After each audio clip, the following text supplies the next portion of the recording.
하나님 말씀 보겠습니다. 하나님 말씀은 요한일서 4장 18절로 5장 3절 말씀입니다.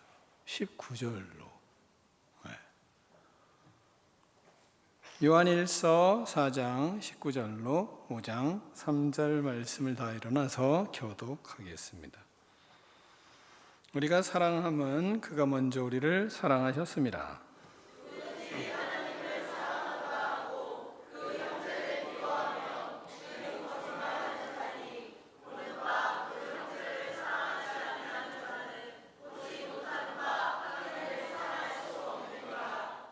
우리가 이 계명을 주께 받았나니 하나님을 사랑하는 자는 또한 그 형제를 사랑할지니라.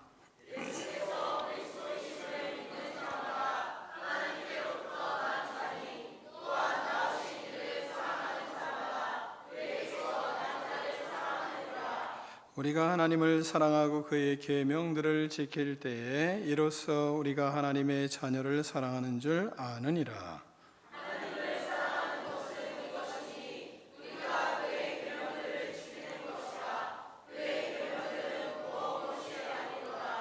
아멘. 하나님의 말씀을 들고 우리의 고백을 하나님께 올려드리겠습니다. 주의 말씀은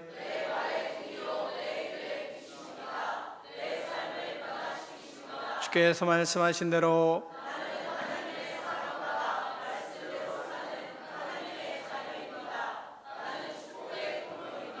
오늘도 주의 말씀에 말씀하여 주옵소서. 아멘. 다 자리에 앉겠습니다. 말씀의 제목을 크게 두 번 읽겠습니다. 시작.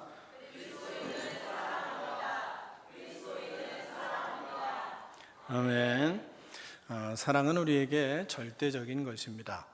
해도 되고 안 해도 되는 것이 아니라 사랑은 반드시 해야 되는 우리의 절대적인 의무이기도 합니다. 왜냐하면 사랑이 없으면 우리 인생은 아무것도 아니기 때문입니다. 고린도전서 13장에서 말씀하시는 것처럼 내가 사람의 방언과 천사의 말을 할지라도 사랑이 없으면 소리나는 구리와 울리는 꽹과리가 되고 내가 예언하는 능력이 있어 모든 비밀과 모든 지식을 알고 또 산을 옮길 만한 모든 믿음이 있을지라도 사랑이 없으면 내가 아무것도 아니요 내가 내게 있는 모든 것을 구제하고 또 내 몸을 불사르게 내어줄지라도 사랑이 없으면 내게 아무 유익이 없느니라. 이 말씀하시기 때문입니다. 사랑이 없으면 우리 인생은 아무것도 아닙니다. 다시 말하면 잘못 산 겁니다. 다시 말하면 큰일 나는 겁니다. 사랑하지 않고 살면 우리 인생은 망하는 겁니다. 왜 아무것도 아닌 인생을 살았구나. 이렇게 하나님이 마지막 평가를 하기 때문에 그렇습니다. 사실 심각한 거죠. 사랑하지 않고 살아가십니까? 심각한 겁니다. 그러므로 우리는 우리 인생에서 사랑하는 것이 우리의 목표고 우리의 삶에 사랑하지 않고 살아가면 하나님 앞에 할 말이 없게 되기 때문에 그렇습니다. 이 심각성을 안 사도 요한은 하나님의 말씀을 받아 우리에게 말씀을 전하고 있는 겁니다. 여러분은 이 말씀을 마음속에 깊이 믿기를 축원합니다. 그래서 사랑하는 믿음의 사람이 되는 그런 인생들 되기를 축원합니다. 그러려면 이 믿음의 증거를 보여주는 말씀이 여기에 있어요. 본문에. 그러니까 우리가 사랑하고 살아가는 것이 얼마나 중요한지. 그리스도인은 그래서 하나님의 사랑을 받은 자들입니다. 19절을 같이 한번 읽겠습니다. 19절입니다. 시작.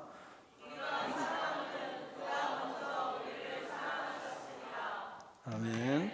하나님께서 죄인인 우리를 먼저 찾아오셔서 우리를 사랑하셨다. 이 말씀하세요. 여러분이 잘 아는 로마서 5장 8절에 우리가 아직 죄인 되었을 때 그리스도께서 우리를 위하여 죽으심으로 하나님께서 우리에게 대한 자기의 사랑을 확증하셨다. 이 말씀하십니다. 하나님께서 먼저 우리를 사랑하셨다는 의미가 마음에 여러분이 깊이 다가와야 되거든요. 하나님이 먼저 나를 사랑하셨다. 그러면 뭔가 이게 감흥이 있어야 되거든요. 우리는 부부가 되고 그러면서 부부가 돼서 살아가다가 이런 말들을 자주 하죠. 무슨 말들을 자주 하냐면 누가 먼저 프로포즈 했어요? 뭐 그러면 네가 했다, 내가 했다 뭐 이러면서 씨름할 때가 있어요. 여자가 남자에게 먼저 프로포즈를 했다고 하면 나의 이 여인의 아름다움에 문제가 있는 여자같이 생각이 들기 때문이에요. 근데 요즘은 조금 다른 것 같기도 해요. 그죠? 요즘은 반대가 된 듯한 느낌을 받기도 해요. 그러나 여전히 내가 먼저 사랑을 받은 것이 좋죠. 아무리 사랑을 먼저 자기가 고백했더라고 하더라도 내가 먼저 사랑했다는 것을 좋게 여기는 사람은 별로 없습니다. 안 그렇습니까? 잘 생각해 봐요. 그만큼 사랑을 먼저 받는 것이 얼마나 우리의 마음의 자존감을 높여주는지 몰라요. 사랑을 내가 먼저 받았다 했을 때 여자들이 기가 살잖아요. 만약에 여자가 먼저 사랑했다 해도 남자는 그걸 알면 아는 남자, 지혜로운 남자는 내가 먼저 당연히 사랑한다고 내가 먼저 고백하고 결혼하자고 했지 이렇게 말을 하죠. 그런 남자가 지혜로운 남자지 그렇지 않으면 밥 얻어먹지 못할 수도 있잖아요. 그만큼 여자의 자존감이 사랑 먼저 받았을 때 대단해지는 거예요. 우리도 마찬가지로 나를 먼저 누가 사랑해줬다 그러면 상당히 기분이 좋은 겁니다. 자존감이 높아지기 때문에. 하나님께서 그래서 우리에게 말씀을 하시는 겁니다. 우리가 사랑하면 그가 먼저 우리를 사랑하셨기 때문이라고 말씀하는 겁니다. 우리를 하나님께서 먼저 사랑하셔서 우리를 하나님을 사랑하게 우리는 되었습니다. 하나님의 사랑, 십자가의 사랑을 우리가 먼저 받았어요. 그걸 우리는 믿었어요. 우리를 먼저 사랑하신 것을 믿는 거예요. 그러면 우리는 구원을 받아요. 우리는 그 사랑을 받아 하나님을 사랑하는 하나님의 사람이 되었어요. 그러므로 우리는 여기서 중요한 것이 하나 있는데 나는 그럼 하나님의 사랑을 받은 사람입니까? 라는 질문이에요. 나는 진짜 하나님의 사랑을 받았나? 먼저 하나님이 분명히 먼저 사랑하시는데 근데 나는 그 사랑을 받았나? 라는 질문인 겁니다. 본문은 하나님의 사랑을 받은 사람들의 현상에 대해서 말씀을 하세요. 첫 번째는 형제를 사랑한다. 하나님 사랑받으면 형제를 사랑해요. 두 번째는 하나님을 사랑하는 그 사랑을 받으면 내가 하나님의 자녀지 라는 확신이 있어요. 그 마음에 내가 하나님의 자녀지 라는 자부심이 생겨요. 긍지가 생깁니다. 또한 세 번째는 하나님의 말씀대로 살려고 애를 써요. 누가 시키지 않아도. 이게 세 가지 특징이에요. 하나님의 사랑을 받은 사람의 특징. 이걸 점검해 보면 난 하나님의 사랑을 받았나? 사랑을 받지 못했나를 본문에서 우리는 알 수가 있는 겁니다. 먼저는 하나님의 사랑을 받은 자는 어떻다고요? 형제를 사랑하며 살려고 합니다. 사랑하려고 해야 자꾸. 하나님의 사랑을 받은 사람은 사랑하는 사람이에요. 그래서 자기만 알던 사람이 이제는 형제를 사랑하는 사람으로 바뀌어요. 하나님의 사랑을 받은 사람은 그리스도 안에서 아주 자연스럽게 사랑하는 타인을 사랑하려고 하고 형제를 사랑하려고 하는 마음이 드러나요. 이게 현상입니다. 그래서 20절에 이렇게 말씀하는 것입니다. 20절을 같이 읽습니다. 시작.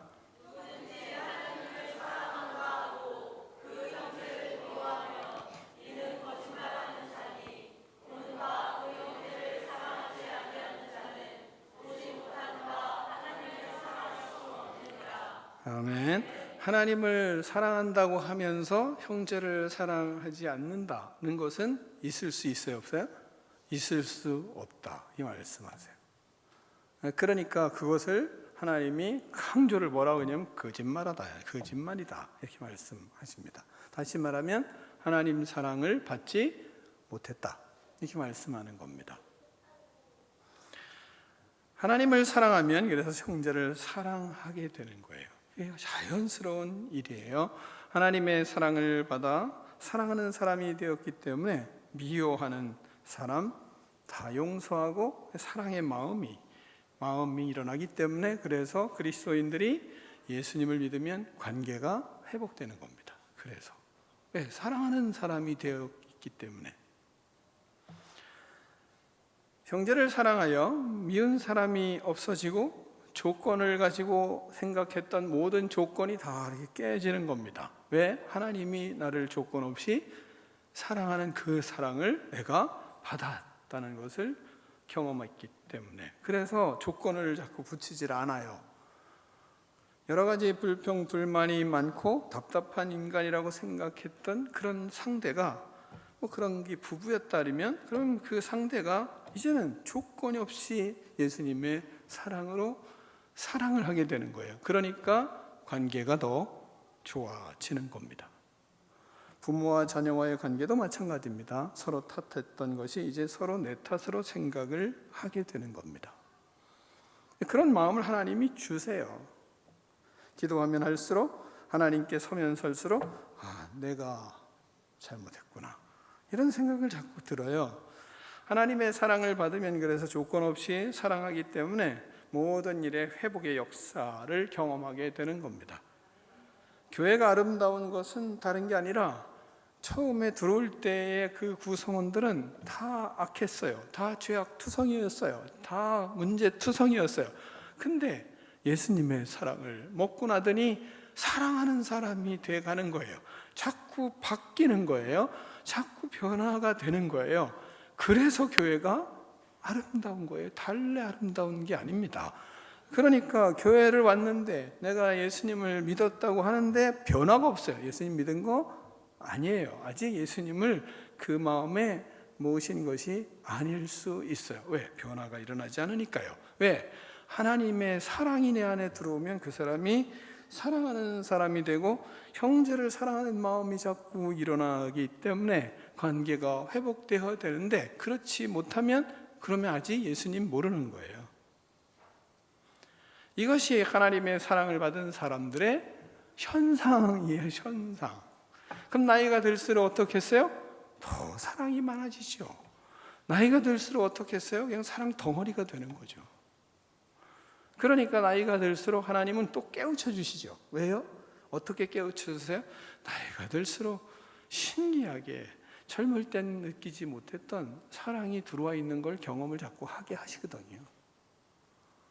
그러니까 아이들을 볼 때 자기도 모르게 얼굴이 웃어지거든요. 아이들을 볼 때, 어린이들을 볼 때 자꾸 입이 찢어져요. 그 왜 그런 거예요? 사랑이 들어와 있기 때문이에요. 그리스도인일수록 더 그래요. 그러니까 주님이 그 마음에 들어와서 우리의 마음을 흔들어 놓으신다니까요. 사랑으로. 그러니까 자기도 모르게 사랑하게 돼 있어요. 아이들이 좋은 거예요. 교회가 아이들이, 젊은이들이 떠난다, 이건 교회가 예수님이 없다, 이런 얘기일 수 있어요. 이건 심각한 겁니다. 우리나라의 교회가 젊은이가 떠나거든요. 왜요? 교회 안에 고집과 고집불통이 많지 예수님의 사랑으로 마음이 부드러워지고 마음이 바뀌고, 그리고 딱딱한 마음이, 강팍한 마음이 부드러워지고 아름다운 사람들이 없는 거예요. 그러니까 질식하게 되는 거예요. 못 가겠다는 거죠. 그러니까 떠나는 거거든요. 우리 교회가 이러면 큰일 나는 거죠. 큰일 나는 거예요. 교회는 하나님의 사랑을 받고 그 사랑이 내 안에서 자꾸 흘러나와서 후대들이 그 사랑에 젖어서 어쩔 줄을 몰라야 되는 거예요. 그러니까 다음 세대들을 위해서 우리는 끝없이 하나님의 사랑을 퍼주는 겁니다. 그것뿐이 없어요. 다른 게 없다니까요. 그러니까 애들을 보면 그냥 좋은 거예요. 좋은 겁니다. 그러니까 우리가 여름에 이 아이들을 볼 때마다 너무 좋잖아요. 어쩔 줄을 모르잖아요. 이거 참 어떻게 저렇게 잘하냐. 어떻게. 난 미니 팬이에요. 전 미니가 열기 올라오면 모든 게 다 가진 것 같아요. 여러분 안 그래요? 그래서 제가 팬이에요. 저 사람 팬이야.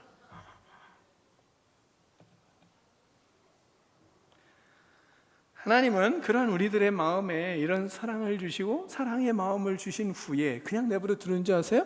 그렇잖아요. 그 사랑을 주시고 난 다음에 그 사랑이 흔들리지 않도록 정립을 해주세요. 그래서 말씀하시는 겁니다.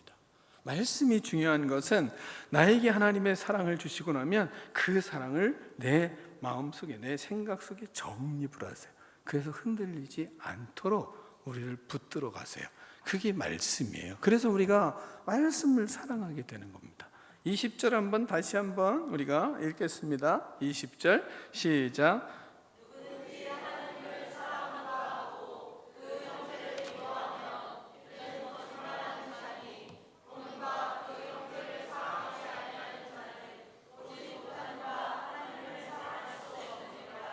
아멘. 사랑의 잘못된 논리를 우리는 가지고 있거든요. 그러니까 잘못된 논리를 가지고 있는 우리에게 하나님의 사랑이 들어왔어요. 하나님의 사랑이 들어와서 그 사랑을 실천하며 살려고 할 때 무슨 생각이 시간이 지나면 드냐면 이 잘못된 논리가 또 작동을 하는 거예요. 그러니까 그것을 하나님이 고치세요. 하나님이 설교를 통해서도 뭘 하는 거냐? 이 잘못된 논리를 수정하는 것입니다. 하나님의 사랑은 우리 안에 들어와 있거든요. 그 사랑을 뿜어낼 때는 우리가 생각을 통해서 뿜어내잖아요. 근데 그 생각을 고쳐야 되거든요. 그래서 하나님이 그 생각을 고치시는 겁니다. 죄악된 논리, 이성적 논리를 하나님의 사랑의 논리로 다시 정립을 시키세요. 그게 본문의 말씀이거든요. 하나님의 사랑을 받은 우리에게 논리, 생각의 논리를 고쳐가세요. 뭐라고 얘기하냐면 이렇게 얘기하세요. 보는 바, 그 형제를 사랑하지 아니하는 자는 보지 못하는 바 하나님을 사랑할 수 없느니라. 이 말씀하세요. 하나님의 사랑이 있는데 그 사랑을 가지고 형제를 미워하는 거예요. 그 어떻게 그럴 수 있냐? 그럴 수 없다 하시면서 그 다음 논리를 얘기하는 거예요. 보는 바, 그 형제를 사랑하지 아니하는 자는 보지 못하는 바 하나님을 사랑할 수 없느니라. 자, 여러분 보세요. 눈에 보이는 형제를 사랑하지 않는 것이 보이지 않는 하나님을 사랑할 수 없다는 겁니다. 자, 그러면 한번 생각해 봅시다. 이 말 잘 이해 가세요? 자, 이해는 갈 거예요. 근데 듣다 보면 할 수도 있어요. 우리는 보이는 형제를 사랑하는 것이 쉽습니까? 보이지 않는 형제를 사랑하는 것이 쉽습니까? 네? 보이는 형제를 사랑하는 것이 쉬워요? 그래요? 대단한 믿음이에요. 자, 우리는요, 부모를 모시는 것이 쉽습니까? 부모를 안 모시고 사랑하는 것이 쉽습니까? 네? 어려우세요? 우리는 자녀를 같이 내가 키우고 사는 것이 쉽습니까? 아니면 자녀를 딴 데 보내고 사랑하는 것이 쉽습니까? 수연이가 군대 나가서 더 사랑합니까? 아니면 집에 있을 때가 더 사랑했습니까?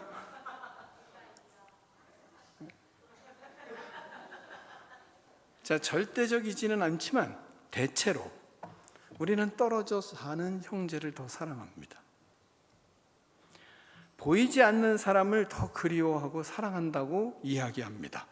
근데 그것은 진짜 사랑입니까?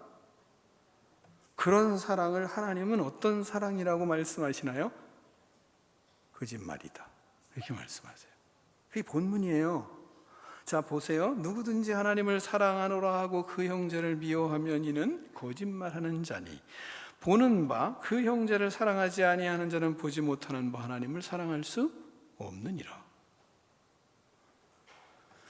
그런 사랑은 진정한 하나님의 사랑이라고 하시질 않아요. 보는 바 그 형제를 사랑하지 아니하는 자는 보지 못하는 바 하나님을 사랑할 수 없다, 말씀하시니까요. 하나님의 사랑을 받은 우리는 이런 사랑을 고치고 보이는 형제를, 가까이 있는 형제를 더 사랑하는 사람이 되라고, 그래야 사랑하는 사람이다, 하나님의 사랑이 네 안에 있는 거다라고 말씀하고 있는 겁니다. 가장 가까이 있는 사람을 사랑하고 그리고 그 사랑하지 못하는 것을 회개하고, 그리고 가까이 있는 보이는 형제를 사랑하는 사람이 되라고, 가까이 있는 형제를 사랑하는 사람이 되어야 된다고. 그것이 바로 하나님의 사랑을 받은 사람이다 라고 우리에게 말씀하고 있는 겁니다. 우리는 보이지 않는 하나님을 사랑하며 사는 그리스도인이기 때문에 그렇습니다.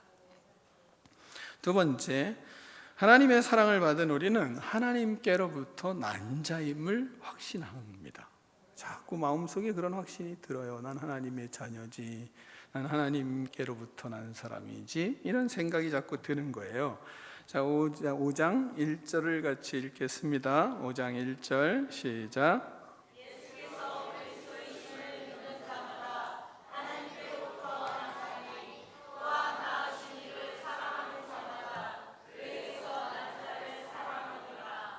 아멘. 자, 본문을 보면 우리는 우리는 예수님이 그리스도이심을 믿어요. 그 믿음으로 우리는 하나님께로부터 거듭난 사람이에요. 그런 사람은 어떤 사람이래요? 그런 사람은 낳으신 이를 사랑한대요. 낳으신 이가 누구예요? 하나님을 더 사랑한다는 거예요. 그리고 그런 사람은 그에게서 난 자를 사랑한다. 그에게서 난 자가 누구예요? 형제 자매를 사랑한다. 그러니까 본문 말씀은 그리스도인은 갈수록 뭐예요? 하나님 사랑하고 형제 사랑할수록 내가 하나님께로부터 난 사람이라는 것을 자꾸 더 알게 되는 거죠. 네, 하나님께로부터 난 자는 낳으신 이를 사랑하고 난 자들을, 그에게로부터 난 자들을 사랑하니까요. 나는 그리스도를 믿음으로 하나님께로 난 자가 되었습니다. 하나님으로부터 거듭난 하나님의 자녀라는 마음이 형제를 사랑하고 하나님을 사랑하고 형제를 사랑할수록 더 강하게 내 마음속에 밀려오게 된다는 거예요. 하나님으로부터 거듭난 하나님의 자녀라는 확신이 자꾸 들고, 그럴수록 또 형제를 사랑하고 하나님 더 사랑하게 되고, 하나님께 자꾸 나가고 싶고, 왜? 사랑하니까 보고 싶고, 또 형제를 사랑하니까 자꾸 또 형제를 보고 싶고, 이런 마음이 들수록 내가 하나님께로부터 났지, 이런 생각이 자꾸 드는 거죠. 교회를 올 때도 뭐예요? 하나님 사랑하니까 자꾸 교회를 오고 싶은 거예요. 왜? 넌 하나님의 자녀지. 그러니까 교회 자꾸 오는 거죠. 그리고 내가 하나님의 자녀니까 자꾸 형제를 보고 싶어요. 형제 자매를 보고 싶어요. 이게 옛날이에요? 안 그렇죠? 형제를 자꾸 보고 싶으셔야 돼요. 왜? 우리가 예수님을 처음 만나면요, 자꾸 형제 만나고 싶고, 형제하고 이야기하고 싶고, 그리고 형제하고 하나님의 사랑을 나누며 밤을 지새거든요. 그런 일이 있거든요. 제가 휴가 기간 동안 그 친구를 만났어요.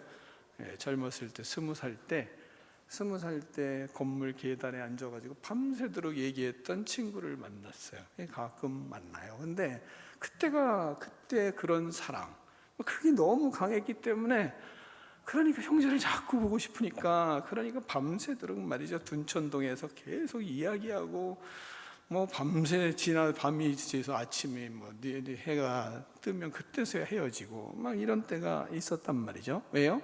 하나님의 사랑이 우리 안에 있으니까, 그러니까 자꾸 형제 보고 싶은 마음이 자꾸 생기죠.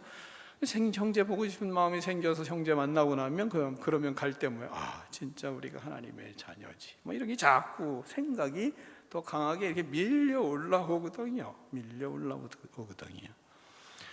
부부가 서로 그리스도 안에서 믿음의 길을 걸어가면서도 행복한 것이 뭡니까? 내가 사랑하고 내가 아끼고 그러면서도 무슨 생각 들어요? 하나님의 자녀지 내가. 주님의 사랑이 우리 가정 속에 일어나는 것을 자꾸 보면서, 그러면서 행복해하는 거죠. 자녀들도 마찬가지 아니겠어요? 부모와 자녀 간에서 서로 사랑하며 살며, 우리가 이렇게 사랑하며 살아도 되나? 이런 사랑을 받을 수 있는 사람인가? 근데 왜 그런 사랑 받아요? 하나님의 자녀니까요. 다른 조건이 있어요? 다른 조건이 없어요. 가끔 제가 우리 사모한테 이야기하는 게 있어요.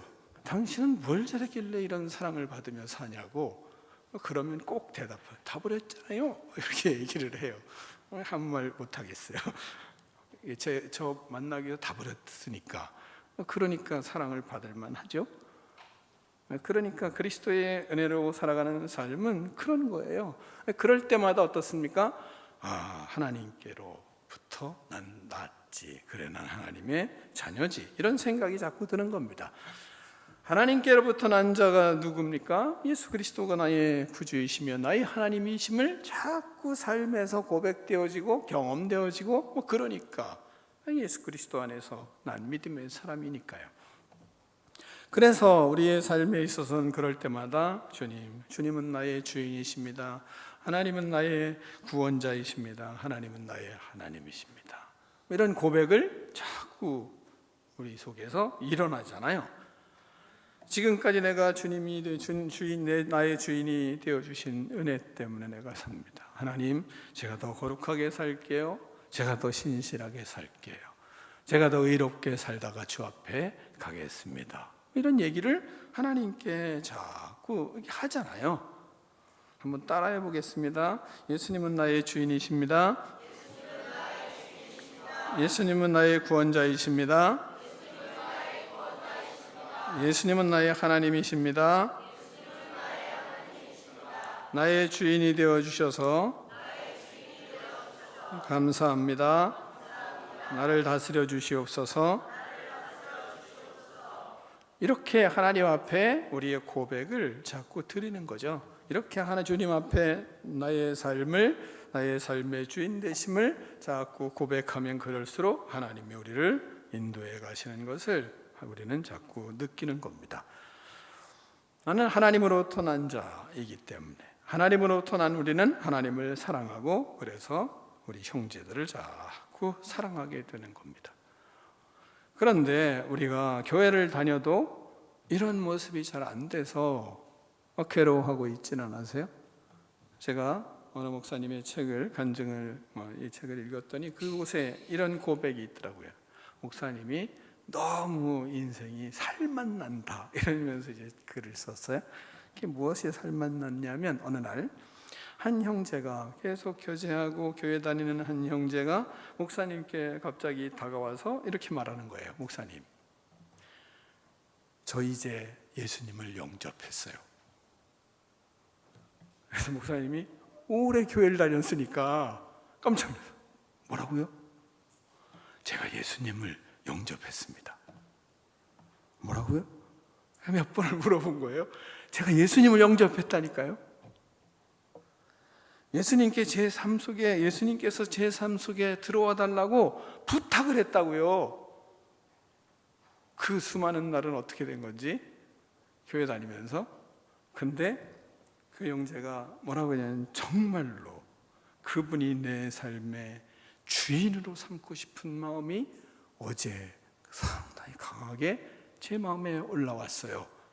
그래서 하나님 앞에 나가서 정말로 주님이 제 삶의 주인이 되어달라고 진심으로 하나님 앞에 기도를 했어요. 그랬더니 예수님이 제 안에 들어오셨어요. 그래서 그분이 마지막 글에 이렇게 썼어요. 이런 일이 일어날 때마다 살맛이 난다 그랬어요. 그리스도 안에서 우리는 서로 하나님의 사랑을 경험하고 또한 하나님의 사랑을 서로 누리고 하나님의 사랑을 고백하고 삽니다. 그런데 어느 순간 우리는 하나님의 사랑이 멀리 가 있고 주님이 내 삶의 주인 되지 못하여 괴로워하는, 답답해하는 순간도 있어요. 그럴 때 이 형제처럼 하나님 앞에 하는 거죠. 하나님, 진실로 주님이 나의 주인 되기를 원합니다. 이런 진정한 고백이 저와 여러분 마음속에 이 예배를 통하여 일어나는 축복이 있기를 축원합니다.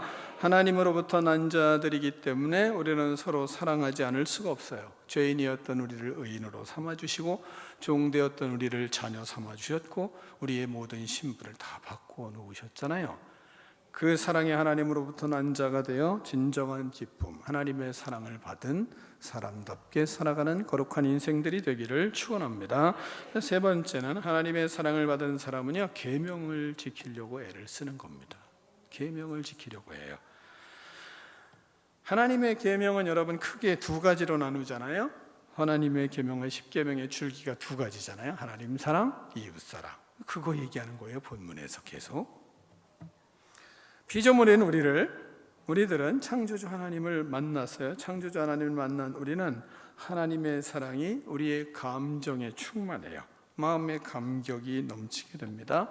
그 사랑이 넘치게 되면 형제 사랑하고 이웃을 사랑하는 마음이 자꾸 일어나요. 그렇게 끝나지 않고 이제는 하나님으로부터 우리는 하나님의 계명을 자꾸 지키려는 마음이 자꾸 일어나요. 그래서 말씀을 자꾸 보게 됐고 또한 말씀을 따라서 살려고 하는 마음이 자꾸 생겨요. 계명에 순종하는 사람이 되려고 애를 쓰는 겁니다. 자, 본문을 한번 보겠습니다. 21절을 같이 한번 읽겠습니다. 시작.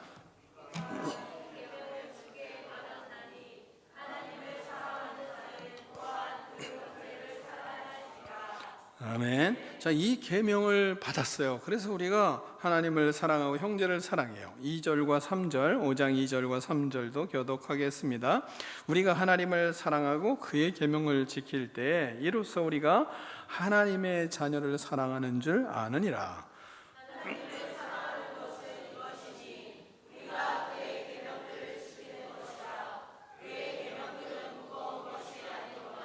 아멘. 자, 본문이 그렇게 말씀하잖아요. 하나님의 사랑을 받은 사람들이 됐어요. 그런 사람들은 첫 번째 어떤 사람이라 그랬어요? 말씀을 들었잖아요. 첫 번째 어떤 사람이에요? 다 잊어버렸어요? 그래서 정리를 하는 거예요. 자, 하나님의 사랑을 받은 사람 첫 번째 형제 사랑한다니까요. 그런 마음이 올라와요. 두 번째, 하나님의 자녀인 확신이 자꾸 들어요. 내가 하나님 자녀지. 셋째 본문, 계명대로 지키려고 해요. 계명을 누가 시켜서가 아니라 자꾸 계명을 지키려고 하는 마음이 자꾸 일어난다니까요. 이 본문이 그런 거예요. 본문이. 그러니까 계명을 지킴으로 하나님의 자녀를 사랑하는 줄 안다. 너희들 그런 사람이다. 그러면서 뭐라 그래요? 하나님의 사랑하는 것이 이것이니 우리가 그의 계명을 지키는 것이라. 그의 계명을 이제 지키려고 자꾸 애를 써요. 하나님 사랑을 받으면 그래서 말씀을 자꾸 지키려고 해요. 그러니까 성경을 보면 볼수록 자꾸 하나님의 말씀대로 더 살려는 마음이 더 강해져요. 말씀을 배우려는 마음이 더 강해져요. 다른 데서 우리가 부흥이 오는 게 아니라 내 삶에 말씀으로 살려고 하는 마음이 일어나야 부흥이 온 거예요. 감정으로 일어나는 것도 중요하지만 감정은 어느 순간 끝나요. 근데 빨리 끝나요. 감정은. 거기서 하나님은 끝없이 우리 마음속에 하나님의 계명을 지키는 사람으로 우리를 세우세요. 하나님께서 주신 계명, 그 계명을 따라서 살려고 하는 마음들이 자꾸 생기는 겁니다. 그래서 믿음이 자꾸 견고해지는 거예요. 그러니까 하나님의 사랑으로 사역을 하고 그 사랑으로 사역하며 하나님의 말씀을 생각하는 거죠. 자, 우리가 하나님께 사랑하는 마음으로 하나님 앞에 예배드려요. 그럼 막 충만하잖아요. 근데 그것으로 끝나요? 아니잖아요. 지금 말씀을 또 하나님이 전하게 하시잖아요. 말씀 없이 막 춤추고 찬양하고 기뻐하고 끝. 진짜 좋았다. 그러면 그 사람이 강건해질까요? 강건한 믿음이 되질 않아요. 그래서 딱딱한 말씀의 시간이 꼭 필요한 거예요. 우리 안에. 여러분이 하나님 앞에 찬양을 하잖아요. 찬양할 때 손을 들으라고 아까 우리 능력 있는 찬양 인도자 재환이가 손을 높이 들고 하나님을 찬양하겠습니다. 근데 제가 여기서 너를 손을 다 들었는지 안 들었는지 잘 몰라요. 근데 다 들으셨어요? 그거 왜 들으셨어요? 재환이가 들으라 그래서 들었어요? 아니면 성경에서 찬양하는 자는 손을 높이 들고 하나님을 찬양할지니라 해서 들었어요? 둘 다가 되셔야 되죠. 손을 들고 들으라 그래서 들었는데 말씀이 손을 들으라고 하기 때문에 손을 드는 거예요. 제가 왜 예배를 시작할 때 하나님 앞에 왜 손을 들고 임예 찬양을 해요? 생쇼하는 거예요?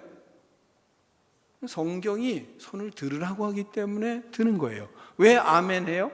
아멘 아멘 하라 하기 때문에 아멘을 하는 거예요. 그러니까 말씀에 따라서 하는 거예요. 그러면 안 하면 뭐예요? 불순종하는 거니까 답답한 거죠. 그러니까 드는 거죠. 하나님 앞에 하나님이 하라고 해서 하는 거예요. 그런데 그때 뭐예요? 그때 나에게 말씀이 내가 진짜 하나님의 자녀니까, 그러니까 말씀대로 손들고 예배를 드리는 거예요. 달래 드는 게 아니고. 그러니까 말씀을 들으면 내 마음이 말씀 앞에 서니까, 그러니까 아멘을 하는 것이고, 하나님이 기도할 때도 손을 들고 기도하라거든요, 성경엔. 그리고 목소리 높여서 기도하라잖아요. 부르짖으라고 하잖아요. 그래서 성경이 말씀하니까 부르짖는 거지, 기분이 별로 안 좋은데 왜 손을 들으라 그래? 기분이 안 좋은데 왜 소리를 높이라 그래? 그래서가 아니고, 우리는 말씀이 그렇게 하라고 하기 때문에 하는 거예요. 그런 믿음이 뭐예요? 자꾸 생기는 거죠. 성경이 이랬지. 그럴 때마다 어때요? 내 체면은 하나씩 하나씩 제거되고 말씀이 내 안에 소복히 쌓이는 은혜를 누리잖아요. 근데 그게 말이죠, 눈 쌓이듯이 쌓여요. 여러분, 눈 쌓일 때 소리 나요? 잘 안 나요. 차곡차곡 쌓여요. 근데 그게 나중엔 상당한 힘이 되잖아요. 엄청난 무게가 되지 않습니까? 그런 것처럼 우리 안에 말씀이 그렇게 쌓여요. 한 번에 왕창 해서 쌓이나, 오늘 말씀을 읽으라고 하셨지, 말씀을 사랑해라 했지, 계명을 지키라 했지, 그러니까 오늘 가서 처음부터 끝까지 다 읽어버리자, 그렇다고 잘 쌓이질 않아요. 근데 끝없이 하나님의 말씀을 사랑하는 사람이 되는 겁니다. 여러분은 목회자에게 가장 감사하는 게 뭐예요? 말씀을 주시기 때문에 감사한 거예요. 다른 거는 다 부차적인 거예요. 그러니까 하나님의 말씀이 나에게 끝없이 말씀을 나에게 먹이려고 하고, 말씀을 어떻게 하든 깨닫게 하려고 하고, 하나님의 말씀이 내 안에 다가오게 하려고 길을 쓰고 있는 목사다. 그러니까 여러분이 저를 존경해야 되는 거지, 다른 것은 부차적인 거예요. 뭐 잘생기거나 그건 부차적인 거고, 그건 다 부차적인 거예요. 진실은 뭐예요? 말씀에 사로잡혀서 말씀을 먹이려고 하고, 어떻게든 나를 괴롭혀서라도 말씀을 먹이려고 하는 그런 의지가 발동되는 목사다. 그러면 존경하게 되는 거지, 다른 거는 다 부수적인 겁니다. 여러분이 하나님의 말씀을, 하나님을 사랑을 받았기 때문에 말씀을 지키고 그 말씀으로 살아가니까, 근데 그 말씀은 뭐예요? 그 말씀 자체는 사랑이에요. 성경은 우리에게 무엇으로 주어집니까? 사랑의 편지거든요. 그러니까 사랑의 편지이기 때문에 그 말씀을 지켜요. 뭘 하는 거예요? 사랑을 순종하는 거예요. 그러니까 그것이 무거워요? 무겁지 않아요? 무겁지 않아요. 사랑이 식어지면 좀 무겁잖아요. 그렇지 않습니까? 여러분, 결혼하고 나서 힘든 거 봤어요? 결혼하고 나서 1년 동안은 힘든 게 없잖아요. 필요해? 금방 움직이잖아요. 몸이 부엌 가는 게 힘들었어요? 어떻게 하면 더 이쁘게 할까? 요즘은 별로 안 하시겠지만, 처음에 결혼해서는 막 도시락을 싸도 거기다 하트라도 뭔가 만들어서 주려고 하고 막 기를 쓰시잖아요. 안 그랬어요? 안 했으면 지금이라도 해요. 저도 도시락 싸갖고 다녔거든요. 매번 막 도시락에 뭔가 문의가 매일 올라오더라고요. 그럼 직장 가면 시장에 탁 여는 순간 막 사람들이 와 몰려와서 이런 것이 참 많았어요. 근데 지금은 없어요. 사랑이 문제가 된 것 같은 느낌은 있는데, 그러나 어쨌든 그런 사랑이 처음에는, 결혼하고 나서는 힘들었어요? 아니죠. 지금은 뭐예요? 귀찮아요? 그러면 문제가 있죠. 그걸 바꿔야죠. 오늘부터는 밥을 도시락에다 싸세요. 그리고 나서 무늬를 좀 만들고 그래서 좀 올려놓고 해봐요. 왜냐하면 그러면 좋은 일이 있어요. 하나님을 사랑하는 마음으로 한 번은 해봐요. 두 번 말고 한 번은 해봐요. 그러면 성령의 역사들이 일어나요. 왜? 계명을 지키는 자의 행복이 그런 겁니다. 우리가 주님의 말씀을 생각했어요. 그 말씀을 하나 순종했어요. 그때 어때요? 마음이 희열이 있지 않아요? 희열. 제가 잘하는 거 하나 있어요. 자랑 좀 할게요. 저는 제 아내가 뭐라 그러잖아요. 벌떡 일어나요. 자동이에요, 자동.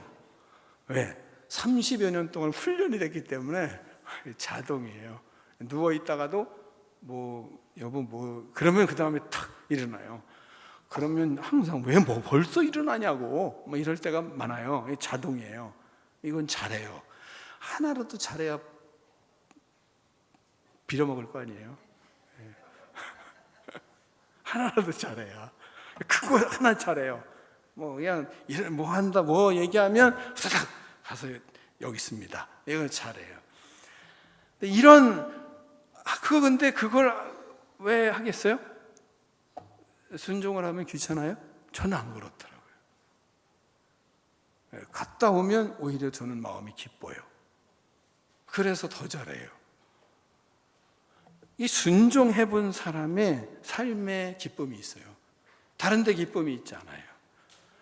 하나님의 말씀은 어떻겠습니까? 그러한데 하나님의 말씀이 우리에게 좋은 거는요, 순종을 해보면 그 순종하는 자에게 주어지는 하나님의 기쁨이 있어요. 그래서 말씀을 하나하나 순종해 보는 겁니다. 그럴 때 하나님이 우리 인생을 만들어가는 은혜가 무언지를 알아요. 그래서 사랑의 계명들을 지킬 때 무거워요? 무겁지 않아요? 무거운 것이 아니로다 말씀하셨습니다. 여러분, 사랑을 받은 믿음의 백성으로, 하나님의 사랑을 받은 믿음의 백성으로 형제를 사랑하는 거 무거운 것이 아니에요. 또한 하나님의 자녀로서 주님이 원하시는 말씀을 가지고 살아가는 거 무거운 게 아니에요. 오히려 그것을 순종함으로 그 속에서 진정한 기쁨을 맛보며 살아가는 거룩한 인생들이 되기를 축원합니다. 기도하겠습니다. 하나님 아버지, 감사합니다. 우리는 하나님의 사랑을 받아 그 사랑을 누리며 살아가는 하나님의 백성들입니다.